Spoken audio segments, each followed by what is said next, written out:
right, we'll pick up where we left off last Wednesday. And so if you'll recall, we were talking about doing object detection in practice. And so we're going to finish talking about that today.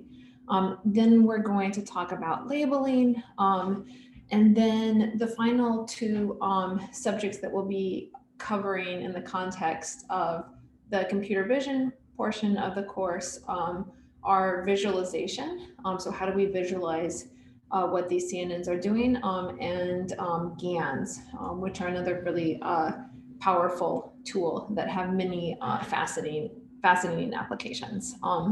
But in any case, we're going to finish now talking about doing object detection in practice. And so at the end of class last week, we were talking about how to install Detectron 2, which in practice is going to be how you do your own object detection tasks. It's all pretty straightforward. This code is designed to just work really well. You can either install it from the source code. You can run a Docker image of that. And I think we mentioned as we were wrapping up last time that this has advantages in terms of managing dependencies, and managing dependencies with deep learning software can be a really big headache because things change really fast. But at the same time, it has memory costs, and that's particularly true if you're using a Mac, in which case you probably do not want to run it from a Docker container.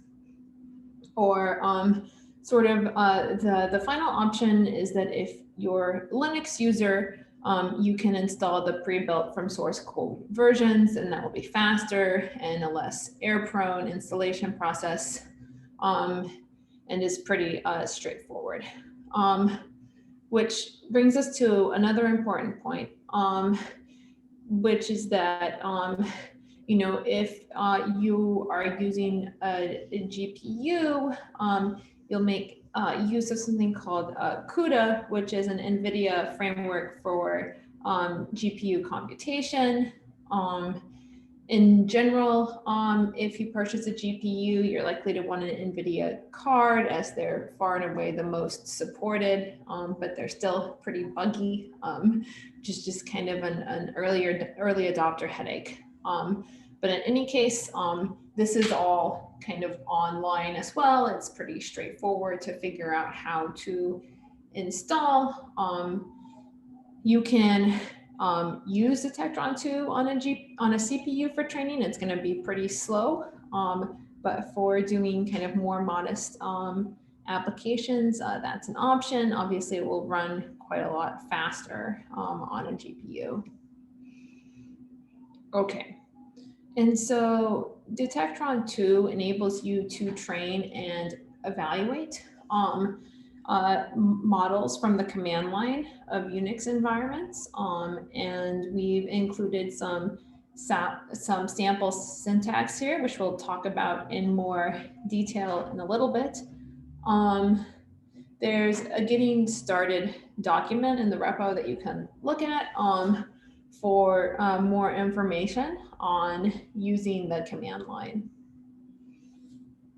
Okay, so it's often going to be necessary to call Detectron 2 functions programmatically in Python. And so typically, you might want to monitor and evaluate how training is going from the command line, and then do your model inference with a Python script. So this is an example of using the Detectron 2 API programmatically from a Python file. And so you need to specify your config file. Remember from what we discussed last week, that's obviously one of the key inputs to being able to run this function. And you need to load your input images. And here where the model's already pre-trained, we are going to run model inference. We're going to print the output so that we can look at them, and then save the outputs at the end of the file. So you can see, in the grand scheme of things, this is a pretty, short code file in order to be able to run the model inference. Okay, and so, in this course, we are primarily focused on fine tuning, not training from scratch, because the people that made Detectron 2, so like Facebook AI and other researchers, have made pre-trained models already and made those open source. And so you likely want to start with one of those because it takes a lot of data and it really, really takes a lot of compute to pre-train something from scratch. But fortunately, we don't need to do that. So these different models are found in what's called the model zoo, which is kind of a more general terminology for different pre-trained models.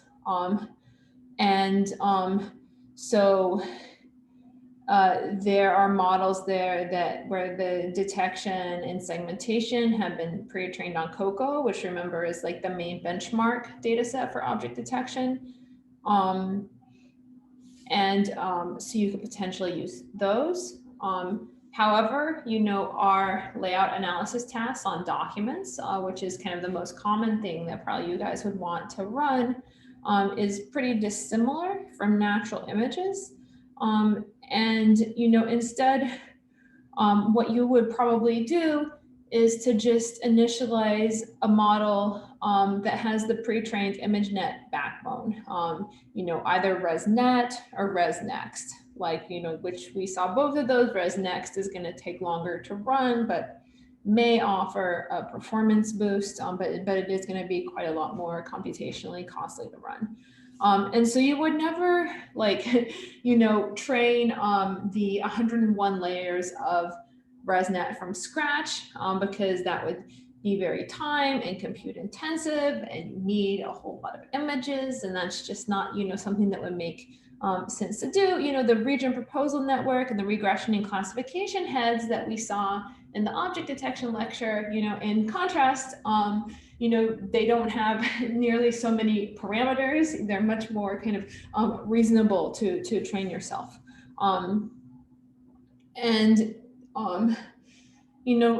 we'll talk about still a little bit more later, you might say, the CNN backbone was trained on natural images and they're different. However, as we discussed, the first layers of the CNN tend to pull out these kind of very low-level features, edges and things like that are going to be there kind of regardless of the sort of images that you're processing. And if you're training end to end, through training, the weights can still change in the ResNet backbone, but because you have a limited amount of data, it's going to be much more reasonable to kind of be tweaking, essentially the weights in the final layers that need to move, and the weights in the earlier layers, will probably work okay. And so the bottom line is that kind of it ends up working well in practice. And I think this actually tells us something interesting about what a model like ResNet is doing. That the pre-trained model on ImageNet, mostly trained on pictures of dogs and cats and things like that, is actually able to do a pretty good job of kind of extracting features maps from a document image. And your labels will then allow the region proposal network and the ROI heads to be trained to perform well on your specific task.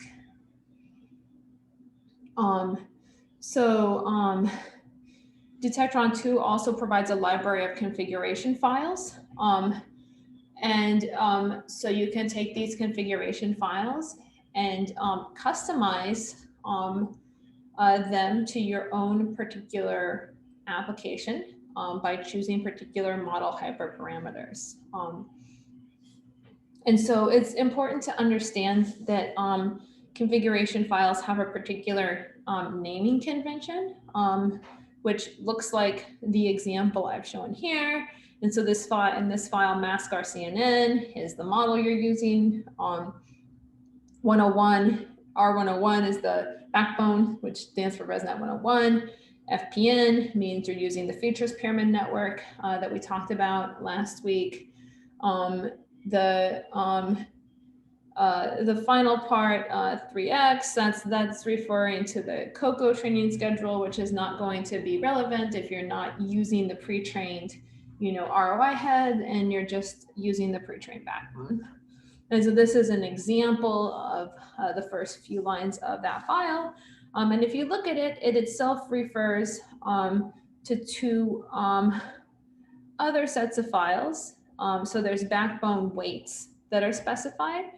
And then there's another file that's called base RCNN FPN, and the YAML extension, like that's the kind of file type used for configuration files. So we can go and look at what's in this configuration file. And this is just kind of the first few lines of it. They specify the RCNN architecture, and they select a certain features pyramid network map. You see the sizes of that. And so the capitalized code seen in the training command slide a few slides ago is modifying the sort of code that is found in this file. And so more specifically, these different configuration files in Detectron2 inherit parameters from one another. So the first one that we saw inherits and overwrites the parameters in the base RCNN FPN file that we just saw on the previous slide. And this in turn inherits and overwrites the configuration parameters in the Detectron2 default file. And in fact, this default file is something very useful to go download and look at because it documents every configuration parameter that you could possibly set. And in practice, you're going to want to leave many of those at their defaults. Then you don't have to specify that itself in your configuration file, but you do need to kind of specify in that base RC and then FPN file, like the configuration parameters that you would like to modify. And so let me, so that's the general overview. And as I said, this is pretty clearly outlined in their documentation. So now let me give a few more practical tips. Okay, so hopefully kind of you have a sense now for the basics of how Detectron2 works. You're essentially going to take a set of weights, and you're going to take a configuration file, and you're going to take your input image, and Detectron2 is like a function that either trains the network or performs inference. And so how do particular choices of architecture or of hyperparameters, how can those be kind of best implemented? And so the first thing that we talked about in our lecture a couple of weeks ago on how to train neural networks is that you pre-process your data. You need to pre-process your data by essentially normalizing it. So we said that in the context of CNNs, data normalization is very straightforward. You just subtract 3 values and you just probably want to leave that at its default setting. You're just kind of subtracting the mean pixel values from ImageNet, which is like a reasonable thing to do. Image resizing, can in practice be important. You have a max size for train and trust and a min size. And those parameters govern how the longer and shorter size of an image respectively are scaled at train and test time. So the max size will simply cap the number of pixels in the larger side and scale the image down when the max is surpassed. And then the min size will scale the shorter side of the image down. And you can actually set a range of values, and this is kind of a low-cost way to do data augmentation if you do that during training. And in practice, with document images, you're probably always going to scale them down to do object detection, because you want high resolution document images in order to get an accurate OCR. But if you feed those kind of into Detectron 2, you're likely to run out of GPU memory. But you might want to set those max image sizes to be higher than the defaults, because the defaults are set more with like natural images in mind. And natural images, like say pictures of cats, there may be like 2 or 3 cats in the picture, whereas in a document image, there could be dozens or even hundreds of objects that you're trying to detect. And so, you know, naturally you need kind of a higher resolution image to detect all the object in your document as compared to like a picture of a cat. And so this is something to experiment with, and it's going to depend on how much memory you have. You know, and this thing, it can eat up memory pretty fast. And it's also going to depend on specifically the documents you want to process, because you will, like if you downsize it too much, you are going to start to see a performance decline. And so in practice, this is a hyperparameter that you need to experiment with and pay attention to getting it right. Okay. Okay, and yeah, the other thing I should say is just bigger images are gonna go slower, like obviously, even if you don't run out of memory. Okay, so the model is going to be initialized from, you know, a given model checkpoint, and otherwise from, you know, pre-trained weights, and you set those by setting the configuration parameter model weights to the path of an appropriate file. Valid checkpoint files typically end in .pth or .pkl, and that's it. That's like how you do transfer learning, is by just setting that path to pre-trained weights from another model. And that's kind of all there is to it. And that's why transfer learning is essentially the norm, and very straightforward to implement. And you can find those files in the Detectron 2 model zoo, or you may wish to get them from somewhere else, from some researchers kind of outside of Facebook AI research who have pre-trained a model in a context that's similar to the one that you want to pursue. You can also save the checkpoint files periodically during training. Okay, and so for example, like if you're interested in doing layout analysis on documents, one potential pre-trained model is on PubLayNet, which is essentially these modern PDFs. And so they could get a whole bunch of data because they take modern PDF kind of journal articles, and you know the layouts from the metadata. So you can essentially, they could create labeled data for free, and then they use that sort of large scale labeled data to pre-train an object detection model. And if you just run this model off the shelf, like on most of the documents you would want to process, it's going to completely fail, because probably your documents don't look like a modern kind of journal article. But like if you initialize with their pre-trained weights, you can cut the training time, you know, by a factor of half, potentially holding your accuracy constant. And so, you know, there's still information there to extract, even if the model doesn't work at all, you know, off the shelf on your particular images. Okay. And optimization is controlled by the solver hyperparameters. And so you have the base learning rate. If you recall, when we talked about training neural networks in practice, this is the most important hyperparameter to cross-validate and to figure out how to get it right.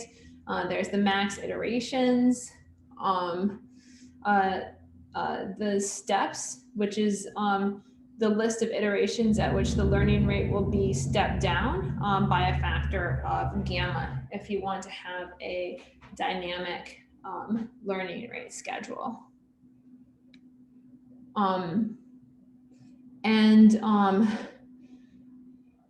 So there's not a concept of epochs, that you hard code into Selector, but in practice, that's kind of what it does. You just need to calculate the number of max iterations that you would need to reach a certain number of epochs. Okay. You specify the number of images per mini batch. And remember that this relates closely to your learning rate because the fewer images that you have in your mini batch, the noisier your estimate of the gradient is going to be. And so you want your learning rate to be smaller because you need to take smaller steps as a result of having a noisier gradient measure. And so like there's this idea of the linear scaling rule.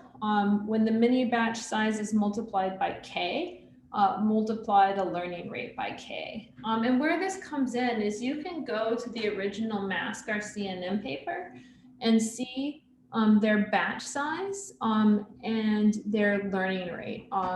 And since this paper was written by people at Microsoft, they're training it on 8 GPUs. Like you're not going to have access to 8 GPUs most likely.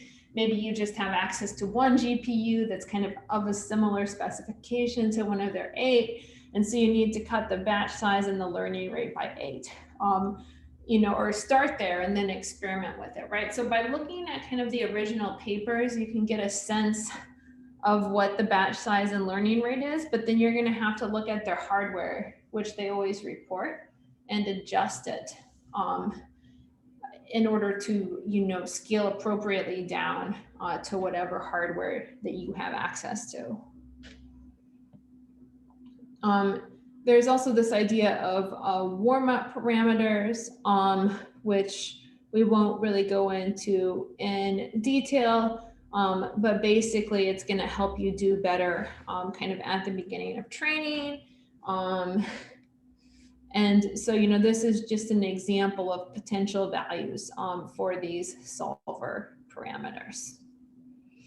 And you'll set those, in your configuration file, unless you, want to leave them just at what these defaults are, in which case you don't need to specify it because it will inherit automatically from the default file unless you essentially overwrite that.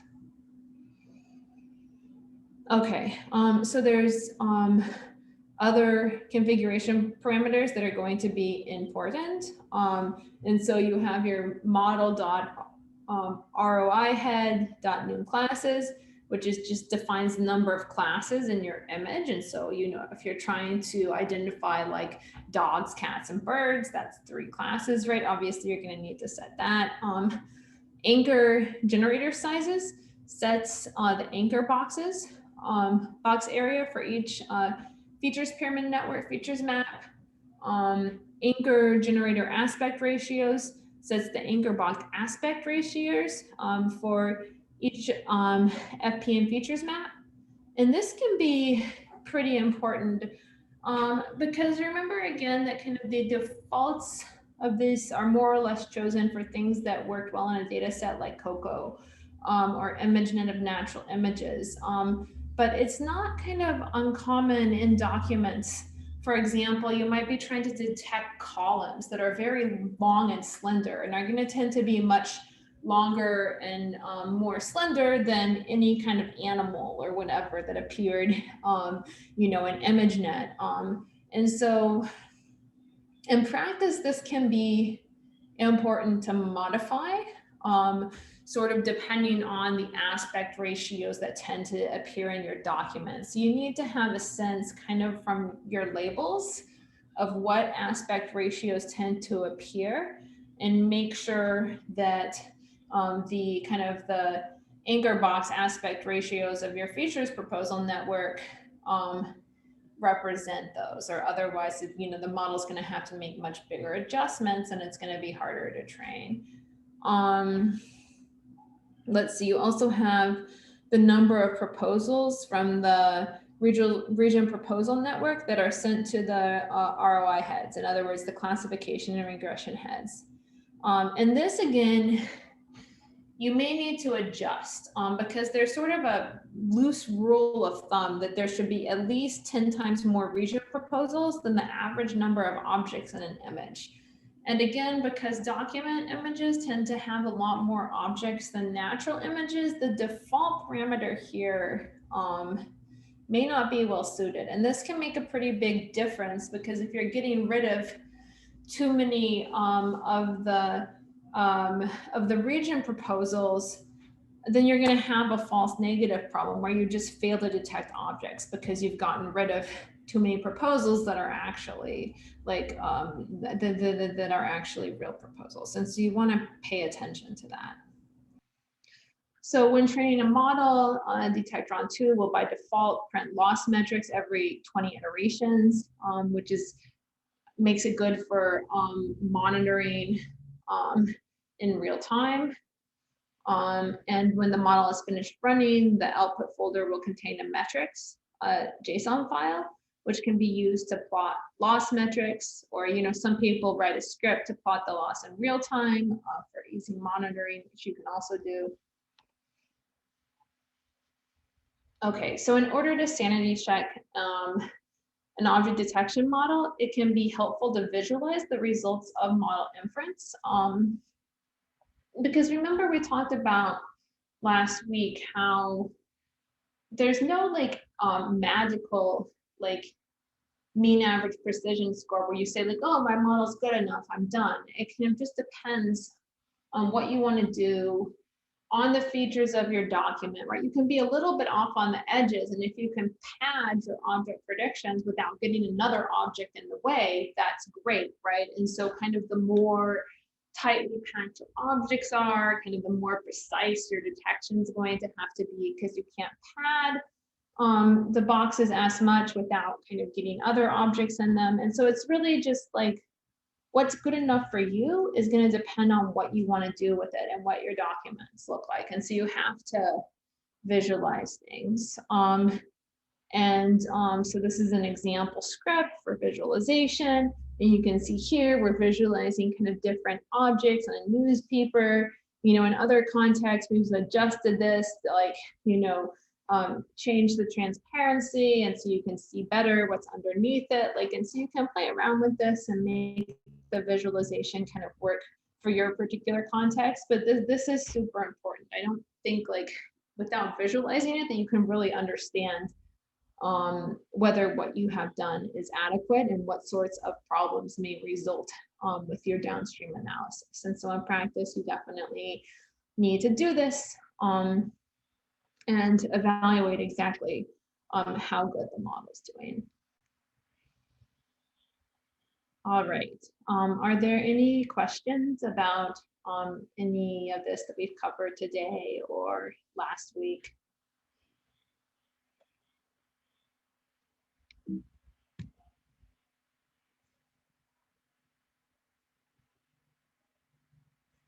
Okay, so probably, always the biggest challenge to deep learning is going to be that it's data hungry, and image classification, document layout analysis are supervised problems. If you want it to learn your document layouts, you have to give it the information to do so.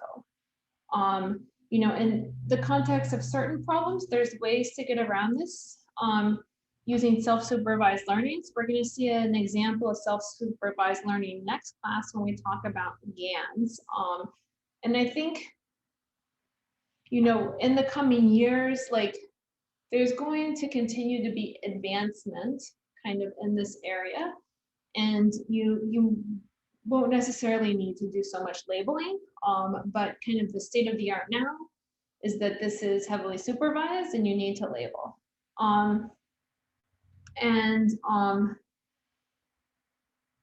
So we're going to talk about now how to do that. And we'll talk more about kind of self-supervised potential next class. And so something that's kind of exciting is the idea that maybe you could use CycleGAN, which we're going to talk about next class, to turn auto-generated documents that you created with a word processor into documents that look like the historical documents you want to process. And that would kind of allow you to get around the need to do all this labeling. But right now that technology isn't really there, and it's a tricky problem. And so we're going to talk about labeling in practice. And so this lecture has two parts. And so I'm going to talk about a framework that I worked on with a former pre-doc and some computer science professors at the University of Waterloo for active learning on documents. And then I'm going to talk about, like, just give you an example of kind of like a practical hack. And in some ways, like, labeling is always like as much an art as it is a science, because when you have to label lots of things, small improvements and efficiency can make a big difference. And so in some ways, this is like there's a whole user interface kind of component of this that's important. Okay, so I think, as you've already heard me say several times today, documents have intricate layouts, and they often have many kind of different content regions, many different objects on a single page. And this makes it expensive and inefficient to label these documents, right? Because when we label something, we have to label every object on the page. And so active learning prioritizes the most important samples to annotate. Active learning methods typically score and select samples for you to label at the image level, not at the object level. And so this is going to be inefficient for category imbalanced layout images. And it's going to lead to potential overexposure of common objects, because in a given image, you may have some objects that the model can already do a very good job of predicting because it's already been exposed to those from data that you've labeled. And then you might have some other objects that it has a very difficult time predicting, and it needs more labels to do that. And the literature has not really focused at all on this sort of category imbalance problem, because again, with natural images, there's not that many objects in an image. So the average number of objects in Microsoft COCO is 5. And so this just is a lot less of an issue. It's also the case that, like, some of the active learning methods that have been developed for labeling natural images just don't apply to document images. Like, for example, they require too much empty space in the background that tends not to be available because the objects in document images tend to be very dense and to span the entire image. And so let me explain this with a picture. And so you have here on the left a layout region distribution. And in kind of the belly of that distribution is objects that are really common. So in the case of newspapers, that might be articles. Every newspaper has articles, you see those all the time. Whereas when you go out to the tails, there's some weirder objects there, but they may still be kind of important for you to detect. So tables, or even something like author bylines, they can appear in kind of weird ways. And so if you are to just randomly sample images for labeling, the time distribution is approximately the same as the layout distribution. And so you spend a lot of time labeling objects kind of in the belly of that distribution, so you're way overexposed to them. You don't need that many labels in order to be able to recognize those objects, and you don't spend very much time sampling from the tails. And so if you're underexposed, then the model still won't be able to kind of recognize those objects. And so this is obviously like a major problem. We'd like to oversample the tails and undersample from the belly of the distribution, but the problem is this distribution isn't observed ex ante. Let's say you have, 20 million or even like a few thousand, document images, and you have no idea kind of what they look like or what they have ex ante. As we talked about before, you need to know the general categories of objects that you're looking for, but you don't know how those objects are distributed within these images. So we need a way to sample this distribution without being able to actually observe the full distribution. So that is the problem that we are seeking to solve with active learning. And this is just some examples. And so I already mentioned PubLayNet earlier in this lecture, and you see what that looks like on the left there. It's these very nice kind of modern journal articles, and they could create a huge data set because they already had all the metadata to label it, so labeling was free. The middle image is a data set of Japanese biographies that we've worked on, and there's like 3 types of regions in that for the person's title and name and biography. And then the third data set is a magazine data set. This is a pretty small data set that was annotated by hand by some other researchers. And we don't want to label, necessarily all the objects in every image, because the model might be doing a good job of some of them already. Okay. And so, as I mentioned, I worked with one of my pre-docs, Zhejiang Shen, who is really the kind of main force on this project, along with some computer scientists at Waterloo who primarily do like a user interface type things and like human machine interactions to develop an active learning framework that's geared towards documents called Object Level Active Learning for Efficient Document Layout Annotation, or OLALA. And to our knowledge, it's the first active learning framework designed specifically for documents. And so in this framework, only regions with the most ambiguous object predictions within an image are selected for annotators to label. And that allows for the use of the annotation budget to be optimized. Whereas for unselected predictions, a semi-automatic correction algorithm is proposed to identify certain errors based on prior knowledge of layout structures and to rectify them with minor supervision. So let me talk about the method now in a little bit more detail. So you see on this slide an illustration of it. And so during labeling for an input image, a trained model predicts the layouts with various errors. So you see that on the right, and you can see that there are some problems there. An object scoring function evaluates the informativeness of each object prediction. And the OLALA algorithm selects the regions of top scores and sends them for manual labeling to correct wrong object categories and incorrect bounding boxes. And a semi-automatic prediction correction algorithm is applied to get rid of duplicated objects. And so this is very similar to kind of the non-maximum suppression that we saw last week. You need a good way to get rid of duplicates.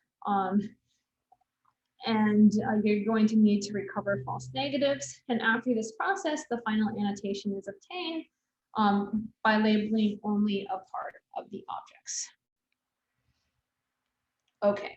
And so this has the advantage that for a given labeling budget, you can achieve higher accuracy with your model because for a given budget, you can label more samples, or equivalently, a data set of the same size can be created with significantly less human effort. Okay. And so at the core of this is that we need a way to score the objects, right? And we also need a user interface. I'm going to get to the user interface in a minute, but theoretically, kind of how do we implement this? We need a way to score how confident we are in the object predictions. Which is going to be different, than the, say the scores from the softmax loss, like in MassGar CNN. Which sort of translates into like a confidence on the class prediction, but it's just on the class prediction on the bounding box, and it's not like kind of invariant to how you scale things in the model. And so in order to do this, we designed a perturbation-based object scoring function for document images. And this allows us to assess the ambiguities inherent in object predictions by considering both the positions and the categories of predicted layout objects. And this is also something that kind of in the existing literature tends to focus on categories of object classes, but the ambiguity of the bounding box predictions is also going to help us out here. So the basic intuition behind this approach is that you can essentially perturbate your region proposals, and the image patches that are kind of adjacent to the selected region proposal, they share similar features vectors, and the predicted object boxes and categories for them should be consistent. If when you slightly perturb your region proposals, if you get a large disagreement in terms of the final bounding box predicted coordinates or the predicted class categories, that's indicative of a problem.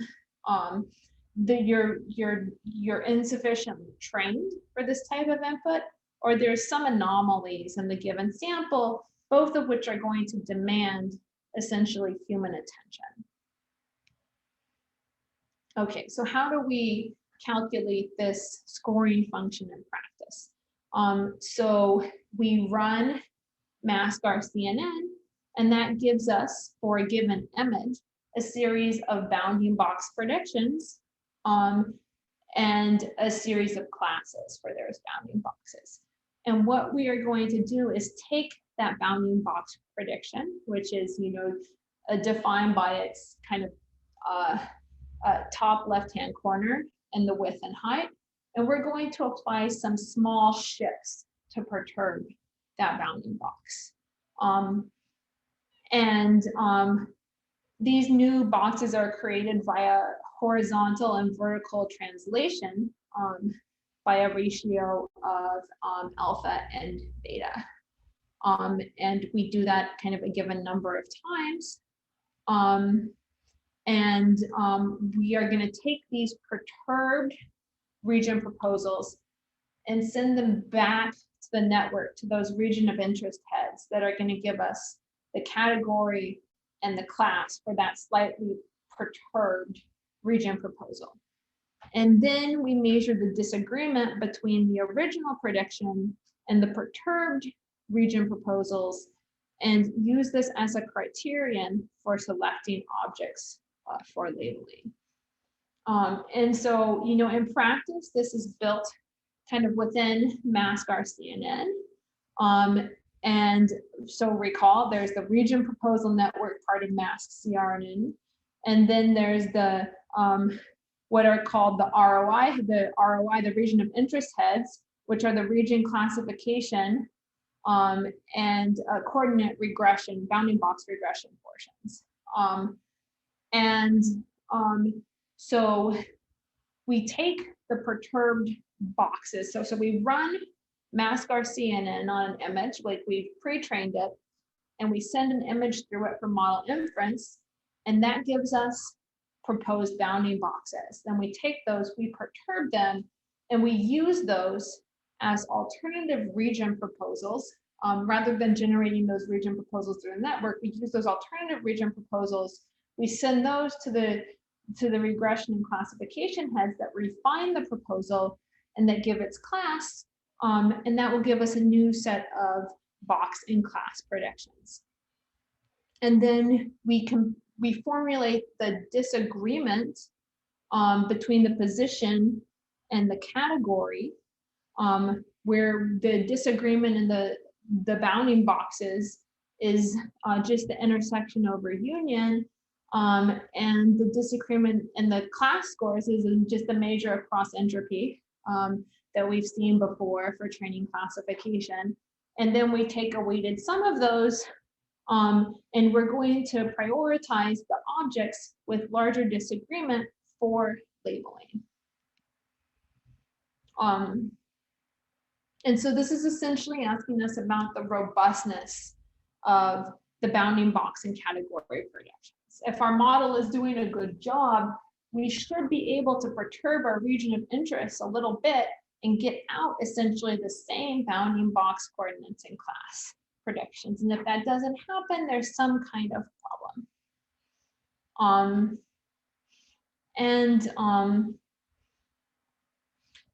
So this is allowing us to kind of to identify false positives and incorrect categories. When the predicted box is wrong, the perturbed box is less likely to be the appropriate proposal. When the class is wrong and you perturb it a bit, it's also more likely that you get a different class.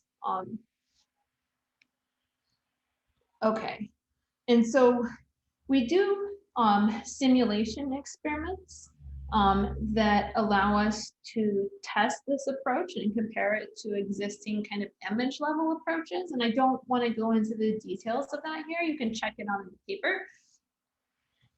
But essentially the idea is it's kind of, if you have a data set with the ground truth, like a benchmark, and so if we use like PubLayNet, which is the standard benchmark, this very different Japanese data set that you saw back when we talked about rules, how we created labels for this data set, and then this other newspaper data set that doesn't have, it only has 453 images as compared to the 360K in PubLayNet, but it's itself kind of a different type of data set.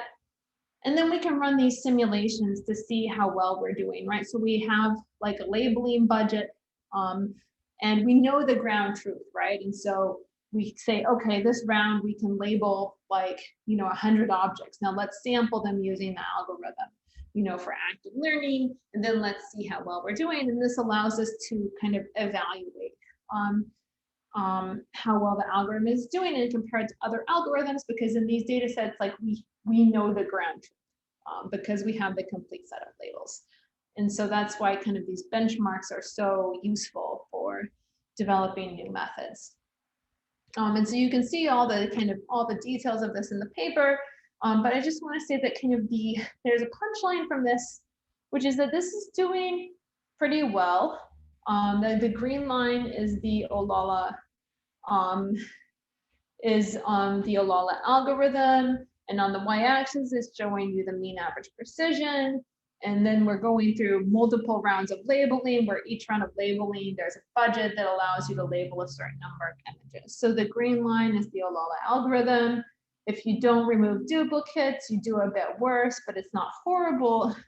But what's really catastrophic is remember, this method is about telling us that a prediction is wrong, but we don't have any information that it would allow us to realize that we failed to predict something that we should have. And you could imagine ways to do that, but it's hard to think of something that kind of really generalizes over any class of documents. And as you see here, this method is kind of very broadly applicable to different documents. So this active learning method, it's telling us which objects to check, because those predictions are probably wrong, but it's not telling us oh, the model missed this. It should have found there's a cat there, and the model just missed it altogether.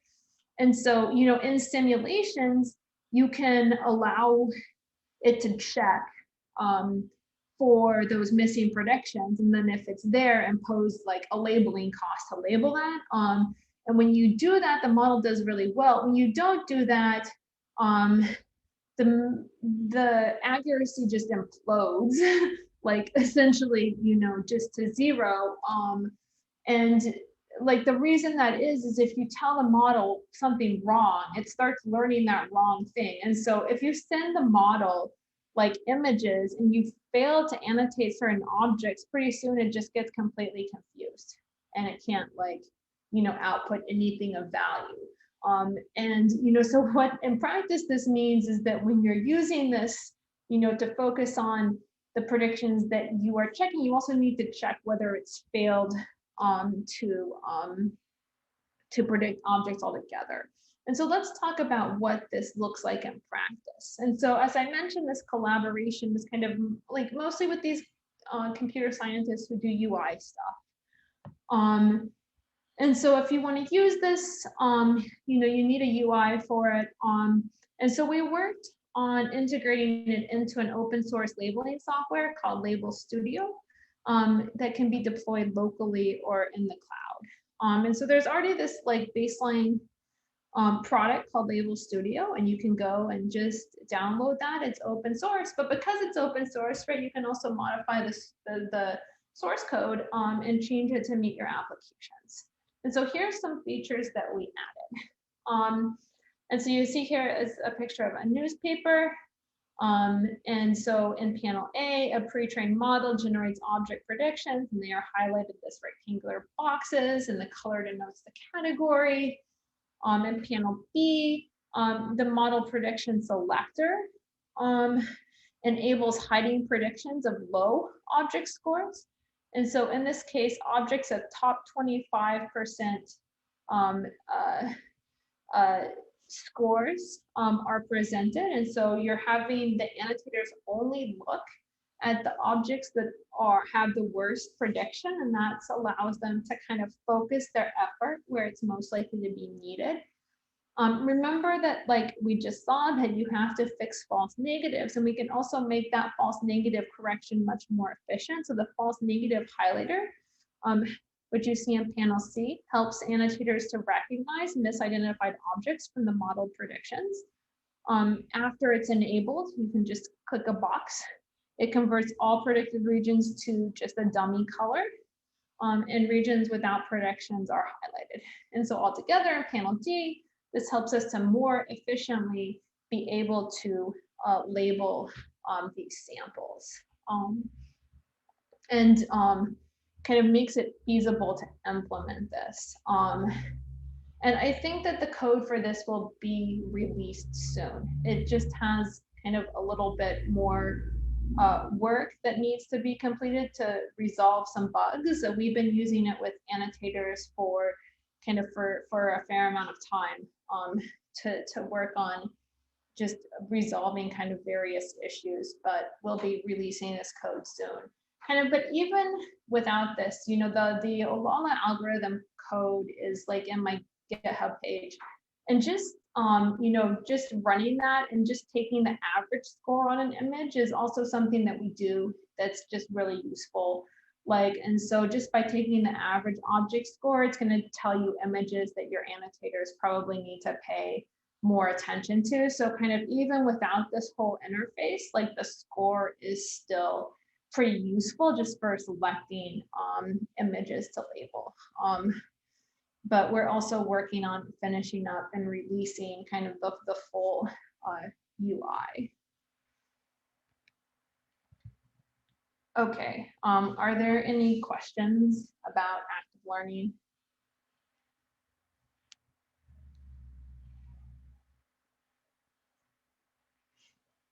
Okay, so I want to spend a little bit talking about labeling hacks, because as I said, labeling is it's as much an art as a science, and you need to be able to do it well to save yourself just lots of tedious headaches labeling data.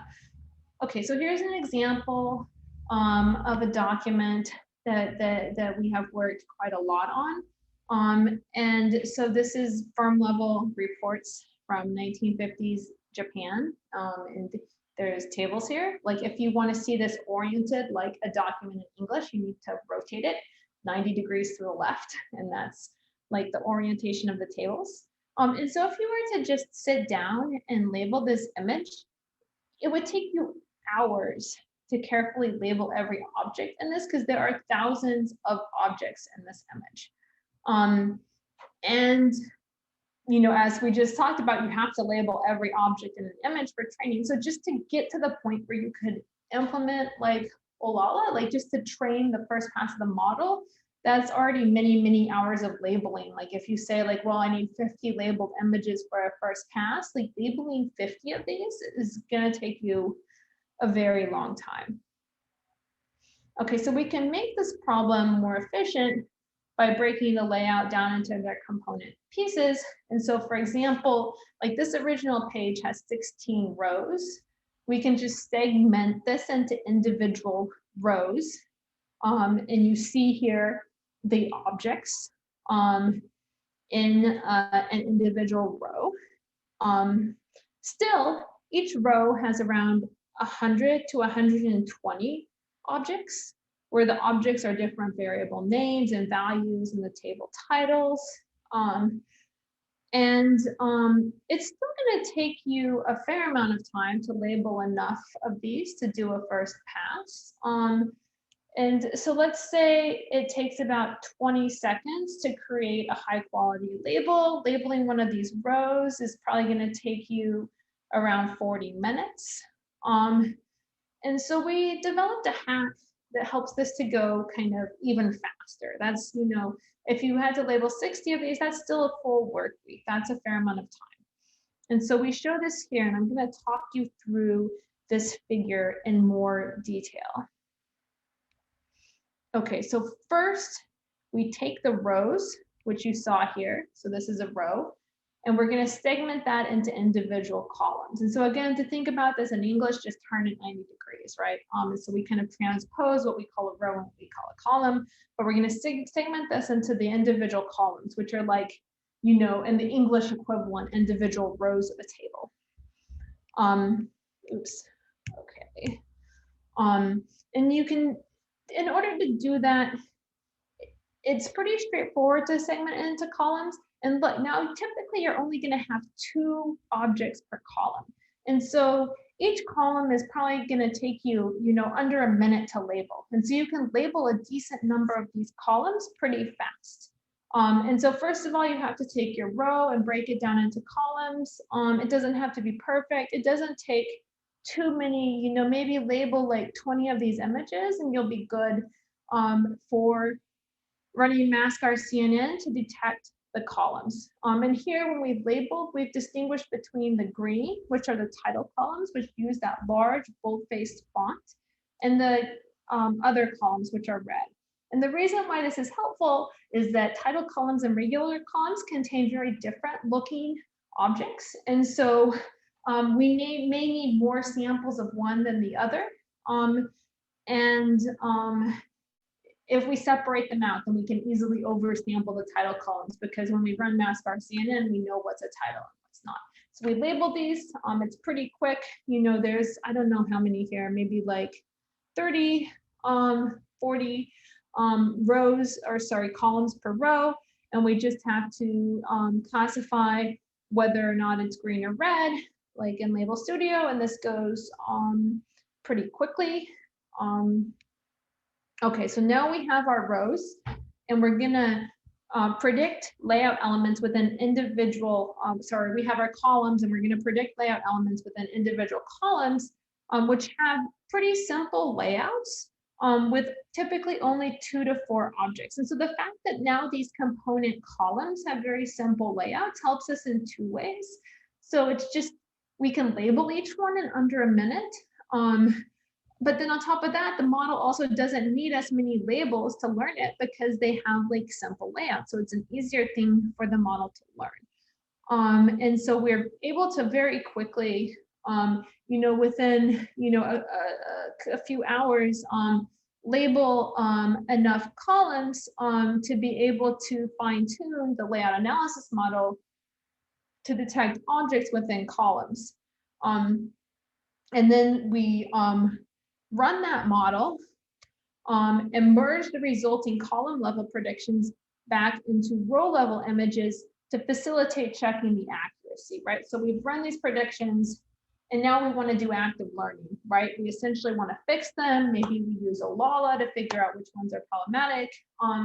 But before we start fixing them, we want to merge them all back together.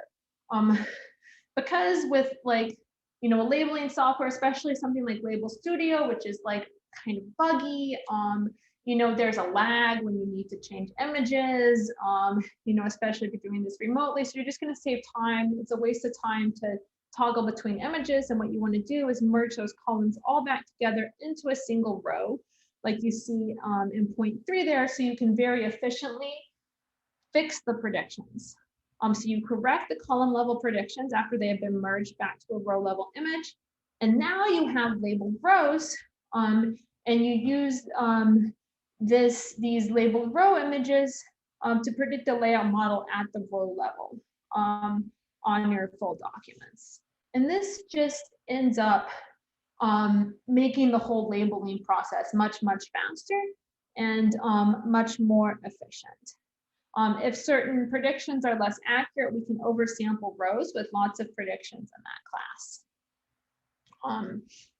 And so now we've taken something that started out as an intractable problem, and just by breaking it down into these component problems, so divided into rows and divided into columns, you can very quickly do a first pass by labeling the columns. It's not going to be perfect, but it's going to be a lot faster to label those columns, predict, merge them back together, and then correct, than to label that row from scratch, because there's going to be many things that you don't actually have to correct because the model does them okay. You correct the things that are problematic, oversample them potentially, and then you ultimately, at the end of the day, train your model on the rows. And the reason you want to do that, is that the column segmentation isn't going to be perfect, right? And so you're introducing some error with that column segmentation, and that's fine for just being able to label faster. But at the end of the day, if you don't have to segment columns, it's going to end up being a little bit more accurate. And so that's why we put them together and then feed in the row level images to do the training. And I mean, I say this document is like a particularly complicated document, but this kind of gives you an intuition for how, like, a labeling problem that seems intractable, if you really think through it carefully and think, okay, so how can we break these down kind of into its component parts, that it can end up, essentially being what is quite a feasible problem. And I think, like, this is always something to ask yourself. You're never going to get away from manual labor altogether. Like, that's an inevitable kind of part of life. But if you find yourself doing the same thing, like repetitive action for days or weeks on end, you really have to ask yourself, is there a way that I can reframe this problem? And in some sense, kind of being a productive researcher is all about finding creative ways to reframe the problem so that it saves on human labor. And so this is very important, and I guarantee you, your life will be a lot easier if you find a way to do this and potentially just label it yourself, because there's not too much labeling required, versus if you try to outsource this to RAs or Mechanical Turk, who in reality are probably, it's just going to be really hard to find somebody who gives high quality labels, because it's a very tedious job.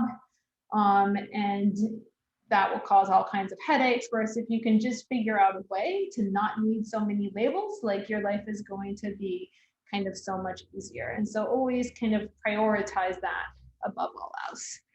Try to find a way to frame the problem so you don't have to outsource to people who might not always have the incentives to do a great job anyways. Okay, are there any questions at all about labeling?